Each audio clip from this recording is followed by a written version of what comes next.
മറ്റാരുണ്ട് LDF അല്ലാതെ? FCRA bill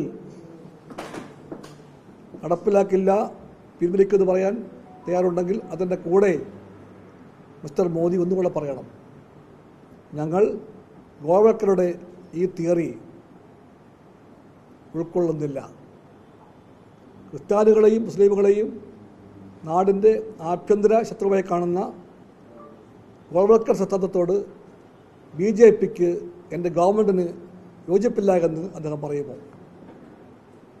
പറയുമെങ്കിൽ ഞങ്ങൾ പറയും, നല്ല കാര്യം. പക്ഷേ ഒരു വെല്ലുവിളി ചോദിക്കുകയാണ്, അങ്ങനെ പറയാൻ അദ്ദേഹത്തിന് ആർജവമുണ്ടോ? ഉണ്ടാകാൻ വഴിയില്ല. ഇവിടെയാണ് കാണേണ്ടത് ആ നാവിൻ്റെ നീളം. നല്ല വാക്കാണ്, നീളം വേറെയാണ്. നെഞ്ചളവെല്ലാം കേട്ട പേടിച്ചു പോകും. 56 ഇഞ്ച് നെഞ്ചളവ്, അതെല്ലാം കൊള്ളാം. അതെല്ലാം ഉള്ള ആൾ രാജ്യം നിർണായകമായ ഒരു ഘട്ടത്തിൽ ഈ ചോദ്യം ഉന്നയിക്കുമ്പോൾ ഒളിച്ചു പോകാതെ, മൗനം പാലിക്കാതെ ഉത്തരം പറയുമെങ്കിൽ ആ ഉത്തരം കേരളത്തിന് ഇപ്പോൾ വേണം. അല്ലാതെ വോട്ട് വരുന്നത് കൊണ്ട് മാത്രം തൽക്കാലത്തേക്കൊന്ന് മരവിപ്പിക്കുക എന്ന് പറയുന്ന അഭ്യാസം വേണ്ട. ആ കള്ളത്തരത്തിന് വിശ്വാസത കൂട്ടാൻ വേണ്ടി ഒരു മന്ത്രിയെ പറഞ്ഞയച്ചു. ഇന്നലെ കിരൺ റിജിജുജിയെ പറഞ്ഞയച്ചിട്ടുണ്ടായിരുന്നു. അദ്ദേഹം പറഞ്ഞത് ഇത് തന്നെയാണ്, തൽക്കാലം പേടിക്കേണ്ടെന്ന്. തൽക്കാല പേടിയല്ല വിഷയം, ഈ പേടി ശാശ്വതമാണ്.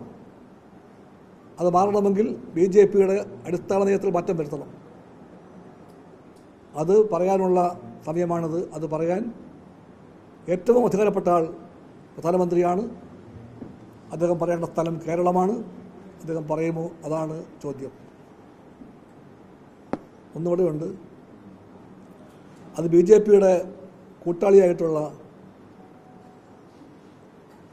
കോൺഗ്രസിൻ്റെ കാര്യമാണ്. കഴിഞ്ഞ ദിവസം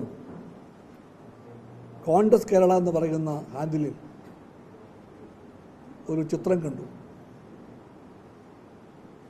തൊപ്പി വെച്ച ഒരു ചെറുപ്പക്കാരൻ്റെ ചിത്രമാണത്. കാഴ്ചയിലെ ആ ചിത്രം അശ്ലീലമാണ്.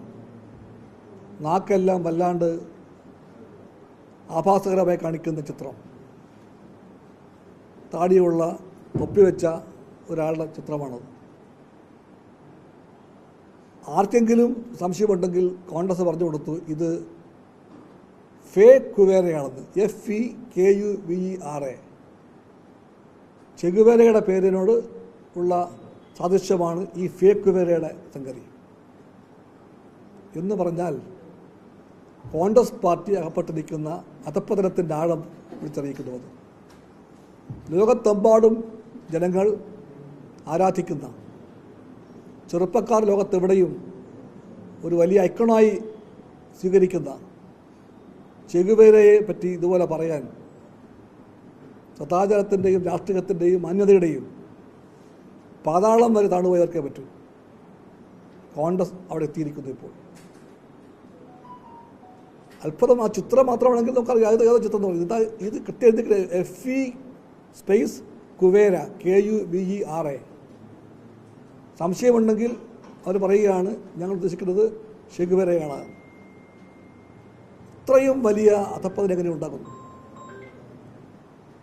ഇടതുപക്ഷ വിരോധം, കമ്മ്യൂണിസ്റ്റ് വിരോധം അത് തലയ്ക്ക് പിടിച്ചിട്ട് തരം താഴാൻ വേണ്ടി ഇത്രയേറെ സാധിക്കുന്ന കോൺഗ്രസ്സിന് ആരും മാപ്പ് കൊടുക്കാൻ പോകുന്നില്ല. ഞാനൊരു ചിത്രം ഓർമ്മപ്പെടുത്താം. ഇപ്പോൾ അതില്ല. ആ ചിത്രം 1959 ജൂലൈ മാസം 2 പത്രങ്ങളാണ്, ദേശീയ പത്രങ്ങൾ. ഇവിടെ എല്ലാം ഒന്നാം പേജിലെ മുഖ്യമായ ചിത്രം ഇതേ ചെഗുവേരയെ പണ്ഡിറ്റ് ജവഹർലാൽ നെഹ്റു സ്വീകരിക്കുന്ന കാഴ്ചയാണ്. സ്നേഹത്തോടുകൂടി വാത്സല്യപൂർവ്വം നെഹ്റു സ്വീകരിക്കുന്നു ചെഗുവേരയെ. 59 ജൂലൈ 1 കൂടിക്കാഴ്ച ഉണ്ടായിരുന്നു നെഹ്റുവും ചെഗുവേരയും തമ്മിൽ. കൃഷ്ണമേനോനും ചെഗുവേരയും തമ്മിലുള്ള ദീർഘമായ സംഭാഷണം ഉണ്ടായിരുന്നു. ആ ചിത്രമെല്ലാം പുത്തൻ കോൺഗ്രസ്സുകാർക്ക് അറിയില്ലായിരിക്കാം. ആ അറിവിലേക്കായി ഞങ്ങൾ തയ്യാറാണ് ആ ചിത്രങ്ങളെല്ലാം പ്രസിദ്ധീകരിക്കാൻ. നെഹ്റുവും കൃഷ്ണനും അടക്കമുള്ള ദേശീയ പാരമ്പര്യമുള്ള നേതാക്കന്മാർ കോൺഗ്രസിലുണ്ടായിരുന്നു. അവരെല്ലാം ആരാധിച്ച, സ്നേഹിച്ച, ചേർത്തുപിടിച്ച ചെഗുവേരയെ ഇതുപോലെ ആഭാസകരമായി ചിത്രീകരിക്കുന്ന ഈ രാഷ്ട്രീയം ആരാണ് അവരെ പഠിപ്പിച്ചത്? ഒരു പാർട്ടിക്ക് അധപ്പതിക്കാം, പക്ഷെ ഇത്രയേറെ അധപ്പതനം മഹാത്മാഗാന്ധിയുടെയും നെഹ്റുവിൻ്റെയും പാർട്ടിക്കുണ്ടായാൽ ഞങ്ങൾ പറയും സങ്കടമുണ്ട്. ആ കാഴ്ച കാണാൻ സങ്കടമുണ്ട്. ഗാന്ധി നെഹ്റു പാരമ്പര്യം പറയുന്ന പാർട്ടിക്ക് ഇന്നത്തെ ലോക സാഹചര്യത്തിൽ ഇതുപോലെ തരംതാഴാൻ പറ്റുമെങ്കിൽ ആർക്കും അവരെപ്പറ്റി ഒരു അനുതാപത്തിൻ്റെ വാക്ക് പോലും പറയാൻ കാണില്ല.